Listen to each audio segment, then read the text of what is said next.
You're about to watch what we call an extended clip of the Young Turks, and the reality is it's somewhere in the middle. It's a little longer than our YouTube clips, but it's actually shorter than the whole 2-hour show, which you can get if you're a member. You can get it ad-free, and make sure you catch every news story we do that day. You're gonna love it as a full show. That's at tytnetwork.com/join. Thanks for watching. All right, back on the Young Turks. Let me read a couple of quick tweets for you guys. Chunk Wigga makes an interesting point. Getting hookers to pee on a bed is precisely the kind of thing a germaphobe would see as a massive insult. It is interesting. Like, notice the pee is nowhere near Trump. He's watching as they're peeing on the bed, according to that report. And so he might see that as like, gotcha. It's a fascinating point. Anyway, it's not important though. A much more important point by Aaron Kennewell. I always enjoy Maz Jobrani taking a break from robbing Mick Jagger to guest host on TYT Live. That's a reference to a show I did in 2006. Way to go. It was called The Knights of Prosperity. It was with Sofia Vergara, Donald Logue, a bunch of us, and we were trying to rob Mick Jagger. Got canceled, but thanks for bringing that up. In fact, Aaron put hashtag Knights of Prosperity was underrated. It was actually, it got a lot of good publicity, but nobody watched it. But now I'm on Superior Donuts, Monday night, CBS, 9 o'clock. Watch it. Yes, and by the way, if you want to see where Maz is going to be live on his tour, check out mazjobrani.com/live.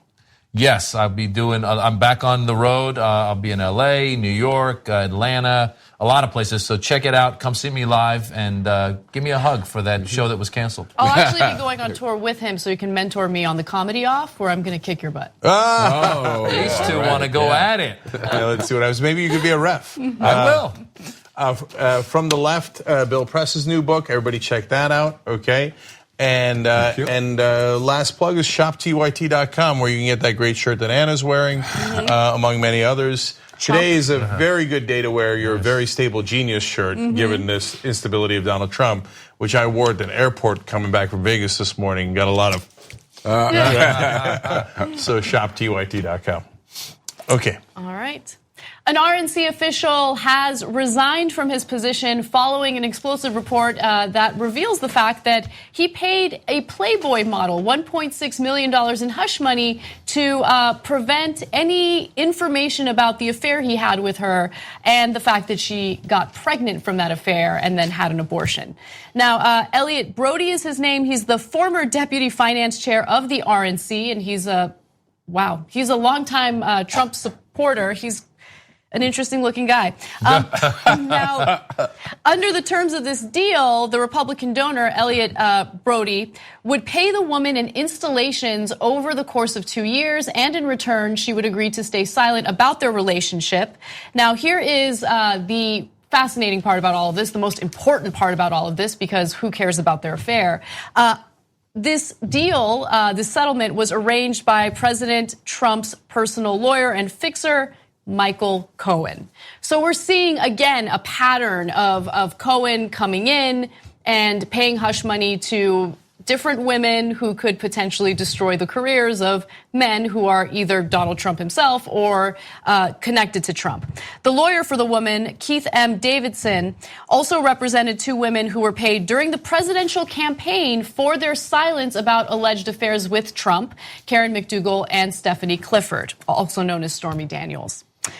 So the allegations are that Ms. Brody had paid for an exclusive sexual relationship of 1 or 2 years with this woman to begin with, before the alleged pregnancy. Now, I say alleged pregnancy because it was actually never confirmed that she was pregnant. She refused to take any kind of test that whether it was his kid or not. She then said to him that I got an abortion, but after these, and at some point these papers are signed. The papers say something very interesting. They say, now this is not about the child or what might happen with the child, which sounds like we're paying for the abortion, but we remember this is not about the abortion, okay? Because I would never do that because I'm a very important person in the Republican Party. At first when I read the headline, I thought $1.6 million if this guy's really loaded and you're going to pay, child custody for. And then I realized, oh my God, you read the story, there is no child. It's just a $1.6 million as a payoff. That's a gigantic, the president only paid $130,000 to keep the porn star adultery hidden. Why is this guy paying $1.6 million? And so, look, he might be richer than the president. There might be a couple of different reasons. But she says she had an abortion. He paid her $1.6 million.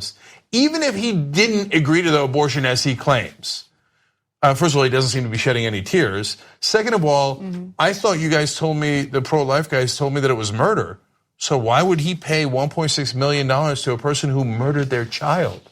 Now, that's not my way of thinking about it, but you tell me that's your way of thinking about it. Is Brody going to work in the Republican Party again when he's apparently happy to pay for a woman who got an abortion at a minimum? Even if it wasn't for the abortion, he knew that it was, he claims, yeah, I knew that she got an abortion and I paid her anyway. Well, if you're a rich elite, those those rules don't apply to you. So you can do whatever you want. But for everybody else, you should keep the baby no matter what your situation is.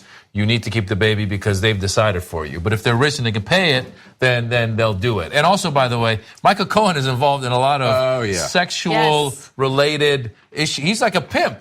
Yeah, look, for me, that's the heart of the story. I mean, yes, there's the salacious angle and the fact that it's another Republican, this is the party of so-called family values. The hypocrisy is obviously there. But Michael Cohen is in the middle of all of these hush money agreements. And a lot of members of Trump's administration are concerned right now because Cohen is known for taping a lot of the conversations that he has. And so this FBI raid happens. There is a possibility that they've obtained all of these different tapes that could implicate a bunch of people who are close to Trump or maybe even Trump himself. And so Cohen is fighting to prevent the use of those tapes in any type of court proceeding. He's already filed for a, what is it called? A motion? He's filed for, what is it called? Restraining order. A restraining order. There we go. Okay, so, Well, two quick points. Number one, I think this shows Stormy Daniels got cheated. I mean, she only got $130,000. Two, look, this may not be Donald Trump, but it's not so far from Donald Trump because this is Donald Trump's lawyer. And I think this and the fact that he had to resign adds credibility to Stormy Daniels and to Karen McDougal in what they're saying about their affair with Donald Trump and their hush money. And also, back to Cohen again, that's some weird shit that he records his I don't know anybody who records their conversations. This dude is up to some weird stuff. He knows he's up to no good. You're not recording conversations with your whatever mom or whatever. You're recording conversations where you're like, something's going to be implicated. I'm going to need this down the line to protect me. So this dude is dirty. They're all dirty, and it's just, it blows my mind. I can't wait for the tape to come out. But by the way, his supporters will still say, he found God. Yeah, he found God. They'll find an excuse. Apologized to his wife. He found God. Let's find out who this Playboy model is and judge her for having an abortion. Yeah. But anyway, I do want to quickly read from an anonymous Trump advisor who spoke to the press in regard to these tapes that Michael Cohen had. We heard he had some proclivity to make tapes. Now we're wondering, who did he tape? Did he store those someplace where they were actually seized? Did they find his recordings? So they're very much concerned about those recordings.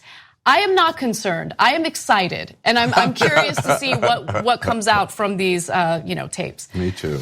All right, let's do the next story. All right. Those close to Rod Rosenstein are indicating that he is planning on getting fired, and he is accepting it and is somewhat calm about it. Now, according to reporting, with rumors swirling that President Trump could fire Deputy Attorney General Rosenstein, key Democrats this week have begun putting together an emergency action plan. Step one, don't call for impeachment. So that's something that I'm sure Cenk is about to lose his mind on any minute. But we need to talk about a relatively new show called the Republic, or UNFTR. As a Young Turks fan, you already know that the government, the media, and corporations are constantly peddling lies that serve the interests of the rich and powerful. But now there's a podcast dedicated to unraveling those lies, debunking the conventional wisdom. In each episode of the Republic, or UNFTR, The host delves into a different historical episode or topic that's generally misunderstood or purposely obfuscated by the so-called powers that be, featuring in-depth research, razor-sharp commentary, and just the right amount of vulgarity. The UNFTR podcast takes a sledgehammer to what you thought you knew about some of the nation's most sacred historical cows. But don't just take my word for it. The New York Times described UNFTR as consistently compelling and educational, aiming to challenge conventional wisdom and upend the historical narratives that were taught in school. For as the great philosopher Yoda once put it, "You must unlearn what you have learned." And that's true whether you're in Jedi training or you're uprooting and exposing all the propaganda and disinformation you've been fed over the course of your lifetime. So search for UNFDR in your podcast app today and get ready to get informed, angered, and entertained all at the same time.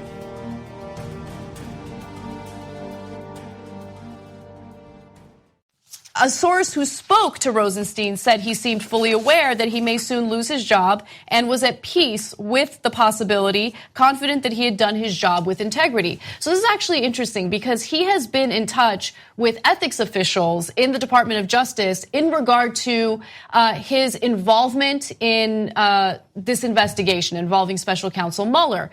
So he keeps asking, do I need to recuse myself? If I need to recuse myself, please let me know. He doesn't want to do anything wrong. And according to these officials, he had no reason to recuse himself in this investigation. And the argument that the Trump administration is making, the argument that Trump himself is making, is that Rosenstein should have recused himself, that he is the person who wrote that memo, who fired Comey. And so why is the person who fired Comey now part of an investigation because of me firing Comey? Do you get what I'm saying? Yeah. Well, so, okay, hold on. Let's clarify. There's a lot going on. Yeah, let's clarify a bunch of things here. So, again, Trump is saying, I'm worried that Comey might be biased because he's the one who fired Comey in the first place. Rosenstein is biased because he fired Comey in the first place. But you told him to fire Comey. Yeah. And so did you? But you didn't say he was biased then. You were very happy with that. Only when he appoints a special counsel, you go, oh my God, I can't believe this monster who fired Comey is now, what? Yeah. You're the one who told him to do it, right? So that makes no sense at all. But it's Trump. It doesn't have to make sense. So now Mark Meadows goes on Fox News. He's head of the Freedom Caucus, the really right-wing group in Congress. And he signals to the president, and he says, quote, let's do it this week, referring to firing Rosenstein. And if this attorney general and deputy attorney general can't do it, let's find the two who will. So he's like, let's fire Mueller, and let's do it this week. And if Rosenstein and Sessions won't do it, you should fire them. So two things about that. Number one, so we're led to believe that Trump and the right wing are really mad that Comey did not recuse himself from the case. But they're also really mad that Sessions did. How does that make any sense? Like, make up your mind. Should people recuse themselves or not recuse themselves? You're saying that Rosenstein should have. Yeah. He's saying Rosenstein should have recused himself, but Sessions shouldn't have. On the same exact fact pattern. Who cares? Who cares? It doesn't have to make sense. I can shoot someone on Fifth Avenue and my voters won't care. I'm just going to blurt out nonsense. The second part is, John Kelly is the chief of staff, so he holds the keys to the Oval Office as to who gets in and who doesn't. But it doesn't matter because they're using Fox News as a public, like, you know, those old school telephone switchboards, right? Yeah. Connecting you to the president, right? And Mark Meadows comes on and goes, we should fire Mueller now, shouldn't we? Okay, the way you would do it is you would first fire Rosenstein and then maybe Sessions if he doesn't go along. You see what I'm saying? And they're just doing it in public.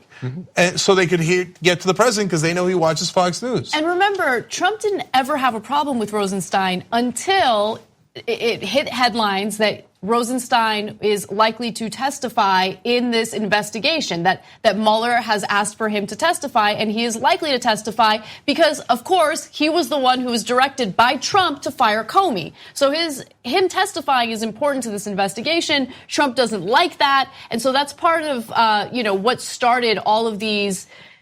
First it started with whispers regarding firing him, and now it's just out there. They want to get rid of him. I just want to point out the timing, okay? There's been rumors, there's been buzz about Rosenstein getting fired for a long time. Here we have Comey's book coming out, the ABC interview coming tomorrow night. Donald Trump is thinking about how he can steal Comey's thunder. I'm willing to bet on that. And he will fire Rosenstein maybe. Is the show over? Maybe before the show is over or before the weekend is out, and that's going to dominate the news, and that's what Donald Trump wants. And then the Republicans in Congress will say, oh, this is a constitutional crisis, it's terrible, and do absolutely nothing.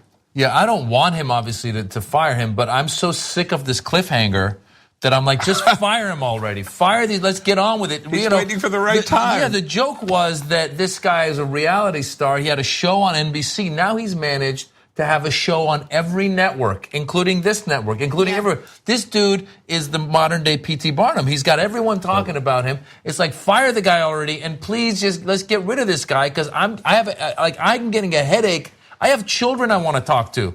I don't want to spend my time reading your stupid tweets, so just do it and let us impeach you. Well, you're right, they're not going to do anything. And I don't know what I'm going to believe. I'm moving. I think just real quick, what I would love is, look, I know that Mueller wants to do a thorough investigation. That's why it's taking so long. But I would love for the investigation to be over. And I really don't care about what the outcome is. I can speculate about the outcome, but I would like this to no longer be a big news story. I know, but it doesn't work that way. I know. Okay, so look, last thing on this. Bill mentioned that the Republicans aren't going to do anything about impeachment. News story out in National Journal.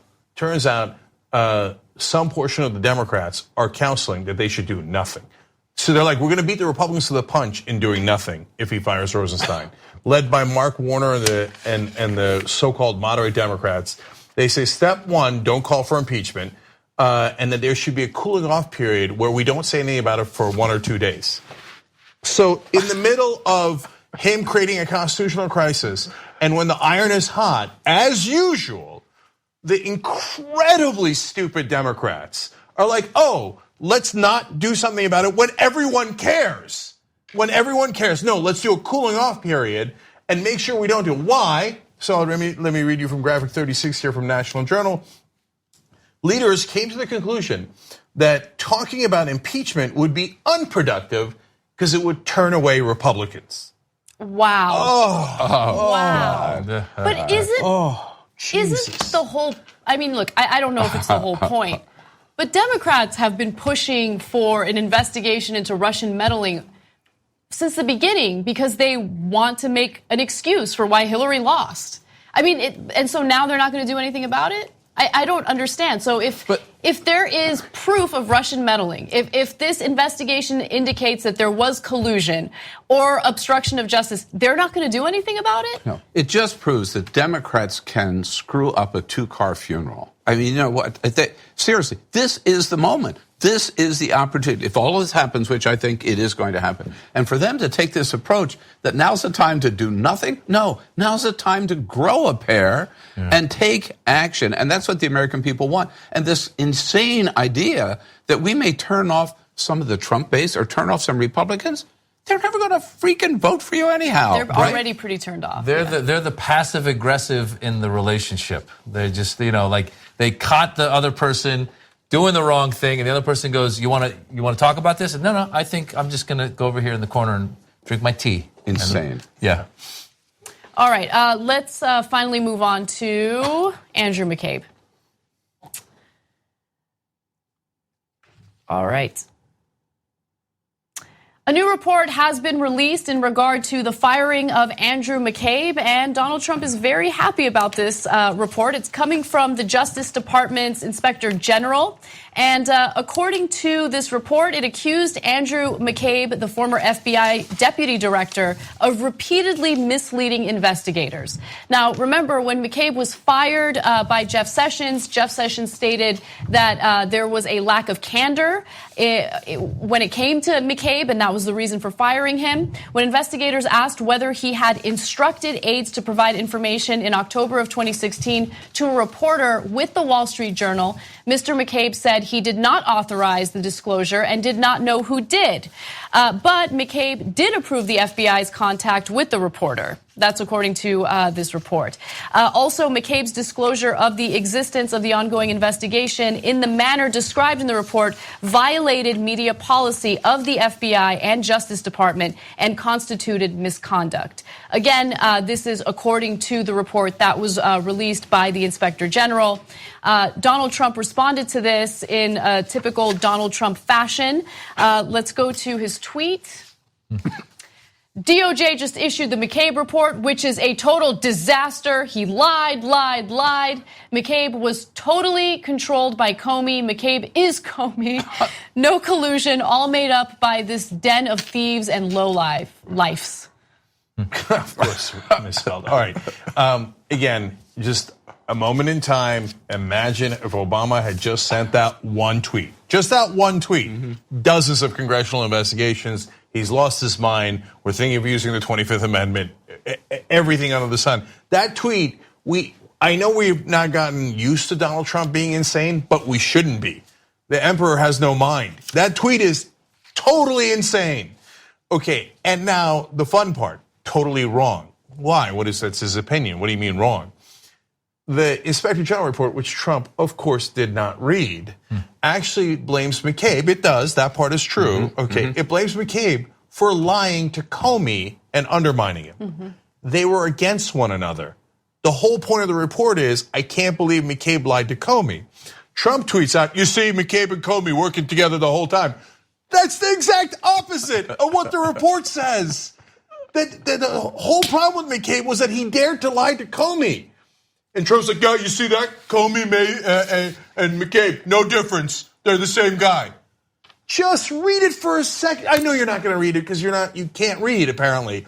Have a staffer come in and say, hey, Mr. President, before you send your next insane tweet, let me roughly tell you what's in the stupid report before you go out and act like a madman and embarrass and humiliate yourself and the country as usual.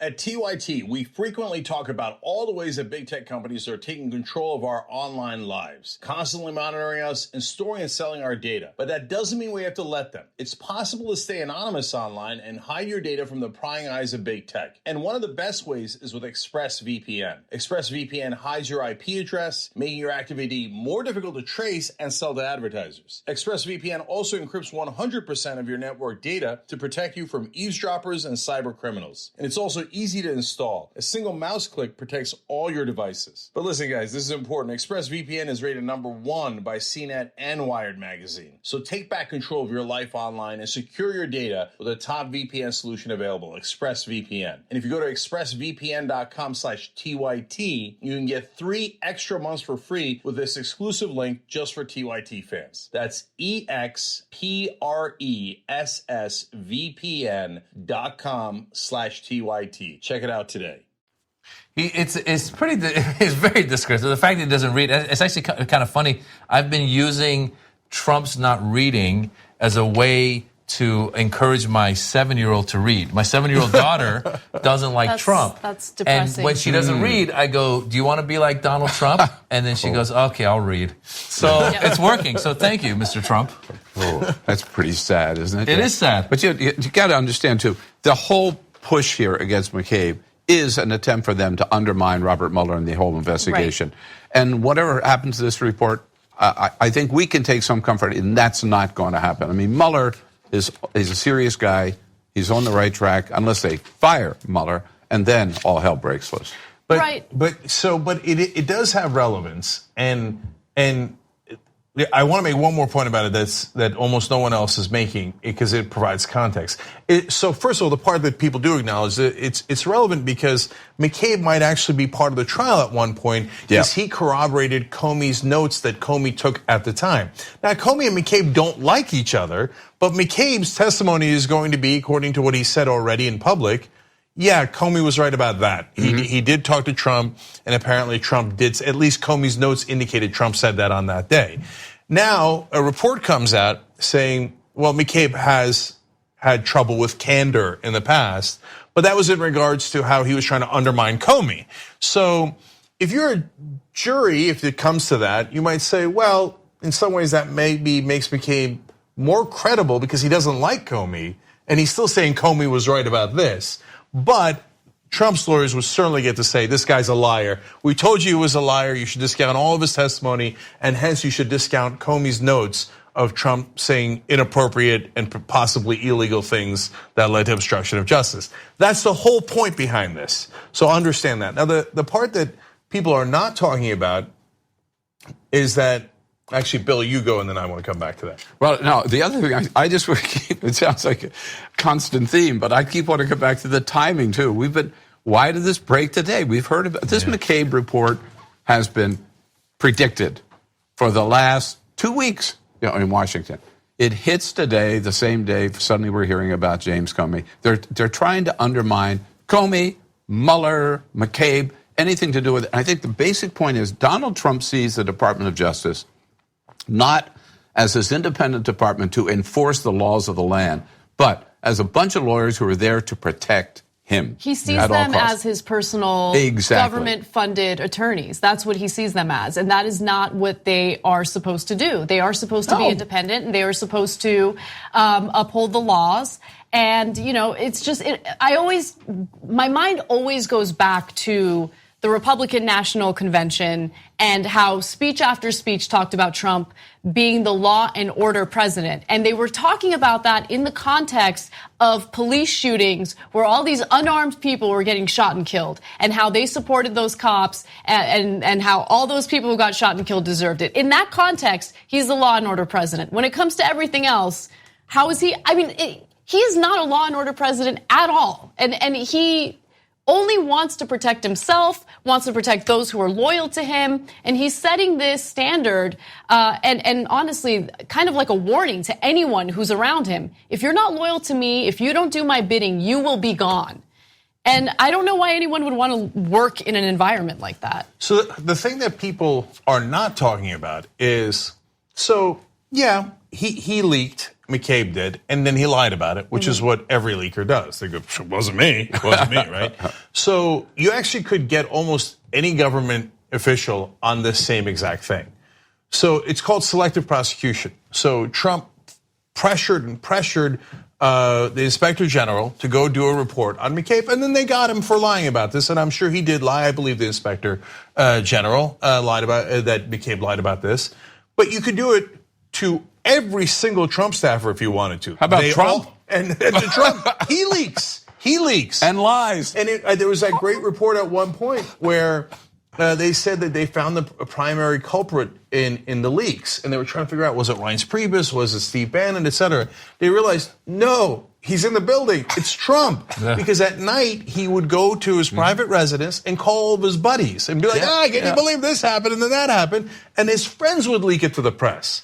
So if you had an inspector general report about Trump, they would say, he lacks candor and is leaking and then lying about leaking, right? So it's easy to smear McCabe and say, I can't believe he did a leak and I can't believe he lied about it. But remember, it's selective prosecution. They could do it to almost anyone in Washington, and they do it in this case to target McCabe because of the investigation, not because they're genuinely concerned. He leaked in a tweet a while ago. He leaks in his own tweets sometimes. That's right. I forget what it was, but he admitted to something. That was the one where then he said the lawyer had done. Remember he blamed his lawyer for sending the tweet? The one time they said he sent the tweet? Oh, that's right, that's right. I forget what the thing was specifically, but he leaked some information. It was something classified, I think, Yeah, at the time. or it was something he was admitting to something, and then someone was like, dude, you just admitted to doing whatever it was, I don't know, collusion or whatever. Yeah. And then he was like, oh, that was my lawyer did that.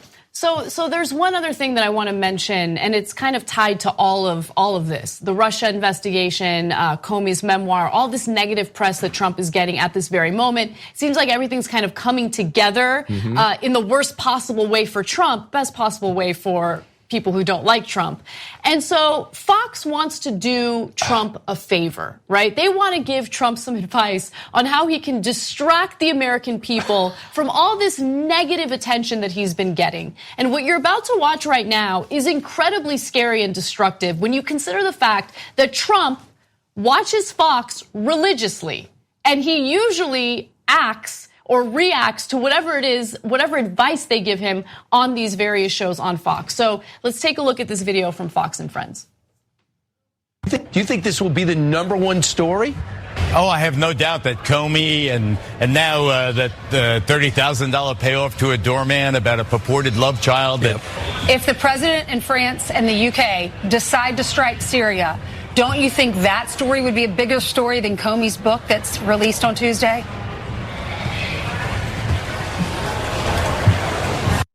Geraldo didn't actually address her question. He kind of pivoted towards something a little different. But what I thought was interesting was that she made that suggestion. I mean, that is incredibly scary because Trump does listen to Fox, does watch it, and oftentimes does take whatever advice its hosts have. I mean, the idea of engaging or escalating war in Syria just so you can distract people from what's going on is terrifying. And I think it's feasible. I think it's something Trump would consider doing. I think even Geraldo, if you look in that clip, he was in his eyes, before he answered, I think he computed that Donald Trump is watching this. If I agree with her right now, that I'm kind of throwing myself under the bus.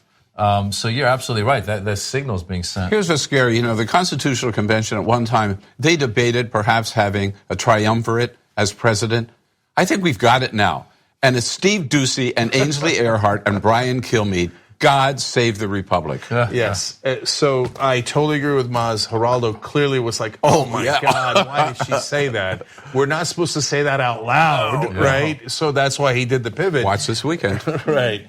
And so, as I was saying earlier in the show, these allies of the president, the right-wing allies, are using Fox News as a switchboard to get to him. Mm-hmm. So here is Fox News saying, now, wouldn't it be a good idea if the president were to fire Rosenstein on Tuesday, or in this case, bomb Syria on Tuesday, right? So the firing the Rosenstein and the Mueller was Mark Meadows on an earlier clip. In this case, it's Ainsley Earhart saying, why don't you start a war, Mr. President? No, I'm terrified. I'm so scared that he is going to make the decision to, to escalate war in Syria, that, we're going to send more troops there. I do not want to engage in war in Syria. And I just, if Fox News continues this talking point, I have no doubt that he's going to listen, because that's what he does. It's been a week. This is not Donald Trump's normal pace, right? To wait a week, to take his time, right? No, he waited, and he's waiting until that's the right timing to announce this attack on Syria. And I think either she heard it from him or he's going to hear it from her. Yeah, so Sunday, Comey's big interview is with ABC comes out. Tuesday's when the book comes out. So sometime right around that, the two things to look out for is Rosenstein getting fired, both because he wants to screw up the investigation and obstruct justice again, but also wants to use it as timing to detract from the Comey issue. And now, even worse, starting a war. And they're brazenly basically asking him to do it on national television. Starting a war, getting people killed, let alone all the other incredibly damaging things that happen in a war. Playing with people's lives to distract people from the political mess that Donald Trump is in. And the fact that Fox says that with no conscience at all. Like, hey, wouldn't it be a good idea to start a war? Like, people then wouldn't pay any attention to the Comey stuff, wouldn't it? Just when you thought Fox News and this whole right-wing mess couldn't get any lower, they somehow find a way to get lower and go beyond the bottom of the barrel. There's a sociopathic mentality and a lack of sympathy and empathy for victims in the world. So to even suggest that idea of, hey, what about, because it's not a debate that they're having going, oh, there's these serious issues. Syria is a serious issue. What if a war were to happen in Syria? What do we how do we cover this? How it's not a constructive debate. It really was like all she had. The only thing missing from that clip was her going, winking and go. You know what I'm saying? Or how about saying, wag the dog? Wag the dog. It's a great movie. All right, we got to run. Everybody check out MazJobrani.com/live. And the book is From the Left, A Life in the Crossfire from Bill Press. We got a whole new power panel coming up for you guys. But Bill and Maz, thank you so much for joining us. Hey, so great to be here. A lot of fun. Thanks, guys. And everybody check out the Bill Press show as well. All right, we'll be right back. Thanks for listening to this podcast. You're only halfway through, so hold, stay right here. Just want to remind you, if you want to get all 5 segments of the Young Turks commercial free, these are just 2 of them. Every day we do it. So go to tytnetwork.com/join and you get the whole 5 segments, 2 hours, ad-free. Do it now.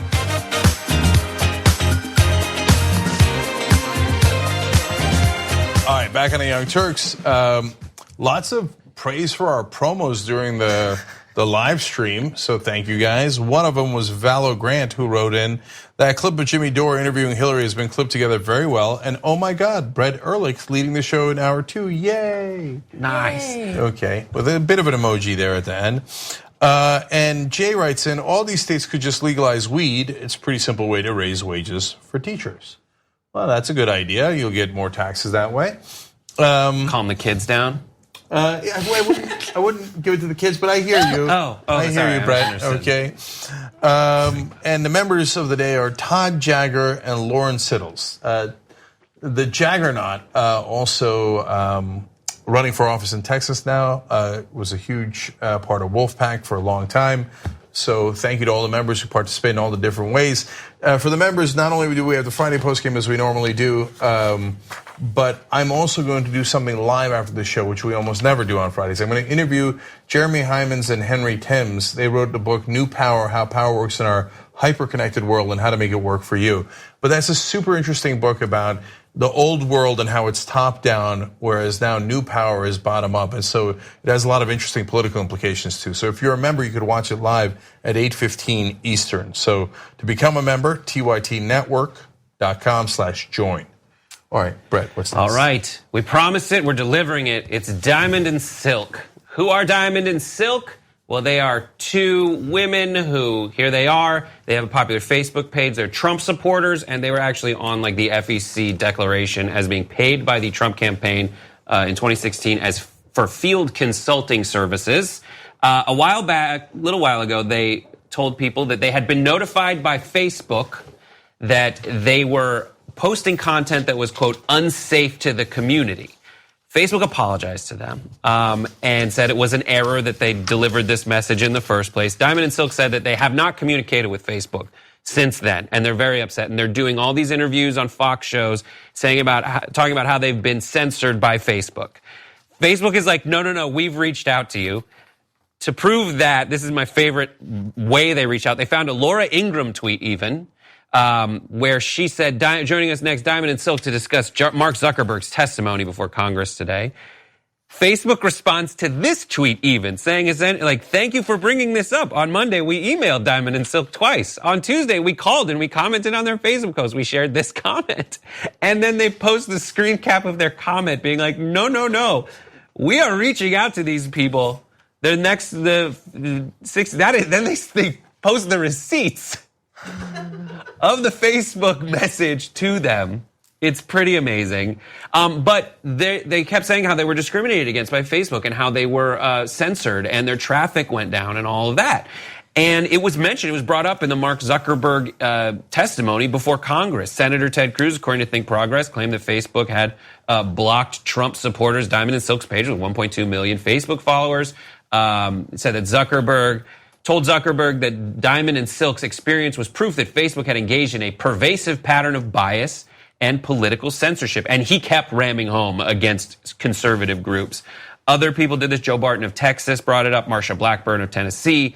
This tweet shows that Billy Long, a congressman from Missouri, brought a photo of them, and there's Zuckerberg in the front, and he kept talking to them about that. Well, they said that they've been discriminated against and censored, and Think Progress kind of did some digging into their traffic and found out that no, they have not been whatsoever. They say that Diamond and Silk's Facebook page had actually received more interactions in March 2018 than when they were supposedly being censored than in March 2017. Diamond and Silk received more interactions in January 2018 when they began complaining about censorship than in any month the previous year. There were some declines in some areas, but they paralleled the declines in pretty much everyone who was saying anything political whatsoever on Facebook. So there you have it. I'm really glad that he brought in the photo of Diamond and Silk just not to get it confused with all the other Diamond and Silks out there. That's awesome. You know? That's a good move. So let's break this down. There's only one part of this story, the original story, that was true. which is Facebook did send them a message saying that their content was unsafe. That doesn't mean that they took it down as they originally claimed.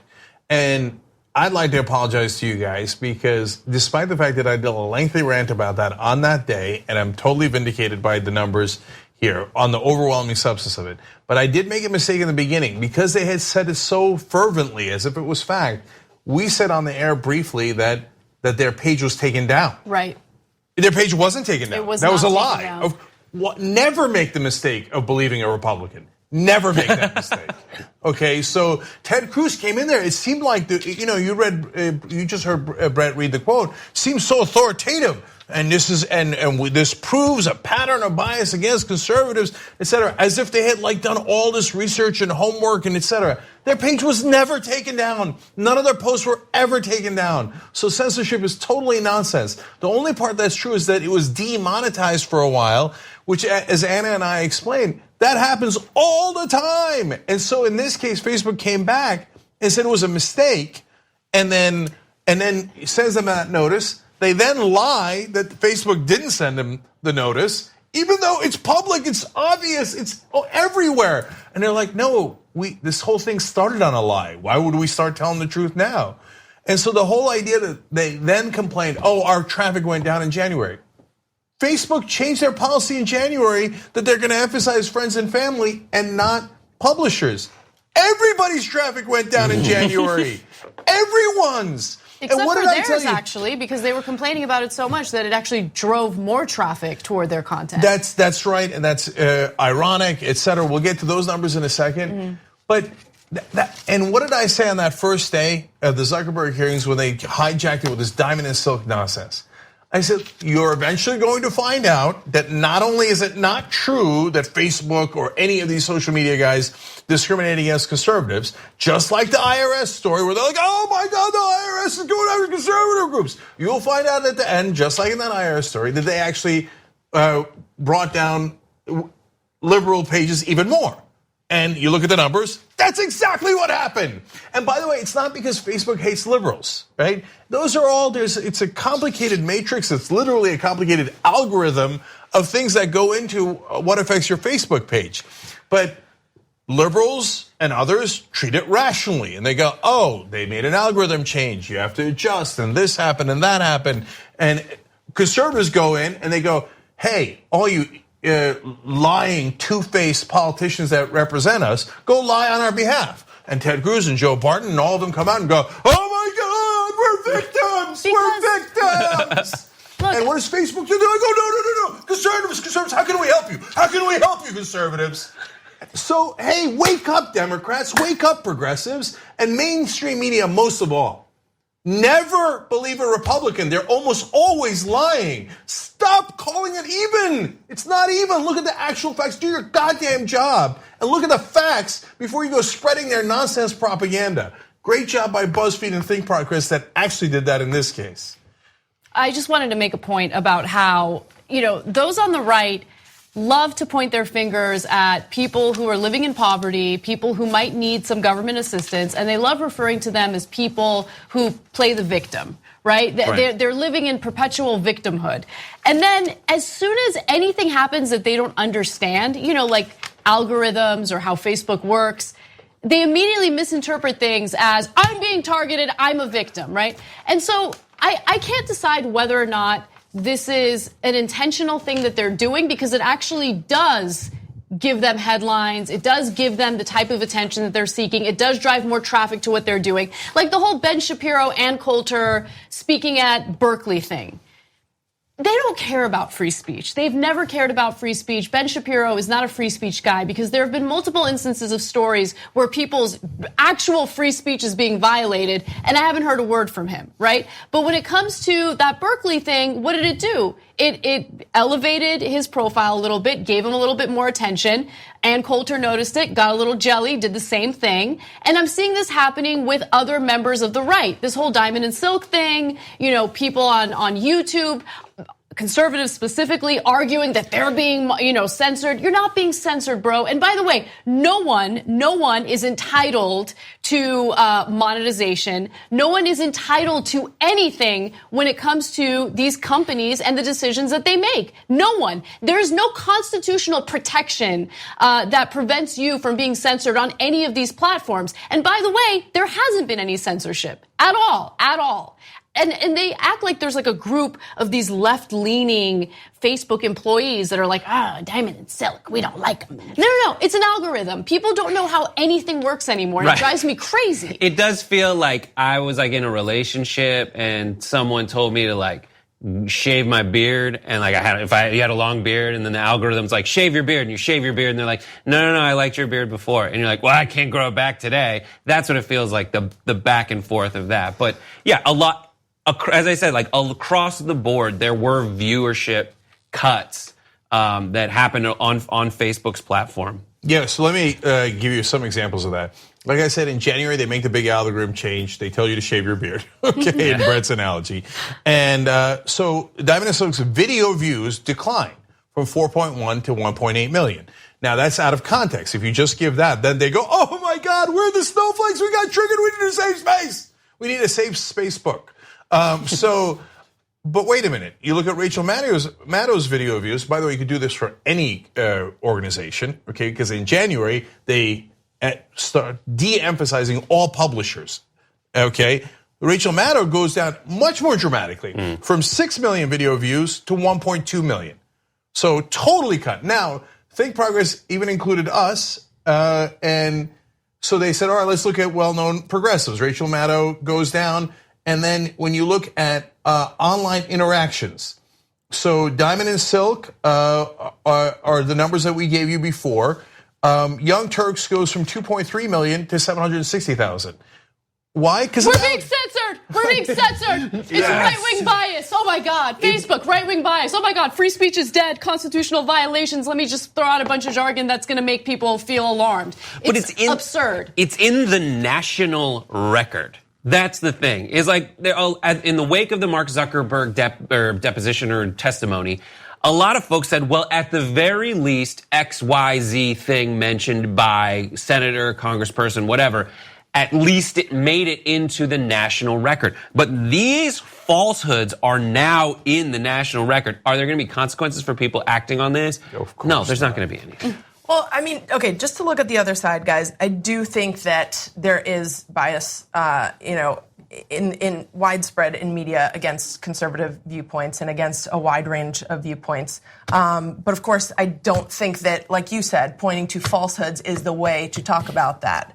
But at the end of the day, I mean, all of this, you have to ask yourselves, are we comfortable with Facebook playing such a huge role in our democracy?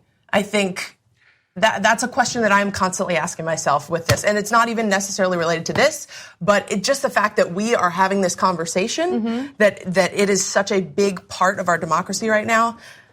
It is crazy how quick they can act on it. But this is the product of dismantling education in the country, where people are completely media illiterate and don't know what is and isn't a credible news source. This is also the doing of mainstream media, which has done a terrible job in covering stories that people care about. So then you have this whole generation of people who are rejecting establishment media and turning to alternative forms of media. And when you couple that with the media illiteracy, it becomes a huge problem. So yeah, I have a huge problem with that. Look, last things here.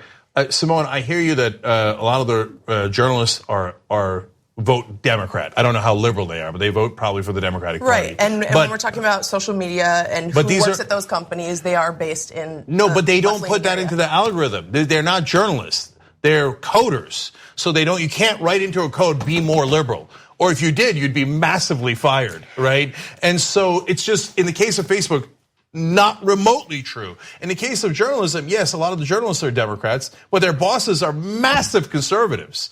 And they have an establishment bias. And if anything, they go out of their way to coddle conservatives and call everything even when it isn't goddamn even. But in a sense, even though they're not journalists, Facebook has become a media company that disseminates media. And when people right now are figuring out, okay, should I get rid of Facebook or should I keep it? Because all of this is very scary. They're talking about the fact that this is where I get my news from. This, for a lot of people, Facebook is their one news source. So I know that they entered, they got that job at Facebook, didn't think that obviously they didn't call themselves journalists, but I mean, it is becoming a media company. So let me give you the last data point here. So if there is any bias in the algorithm based on the actual numbers, it is definitely against the left and not against the right. Mike.com, where you write articles, left-leaning, their traffic went from, get a load of this, from 8.9 million to 475,000. That is insane. It's devastating. It's devastating.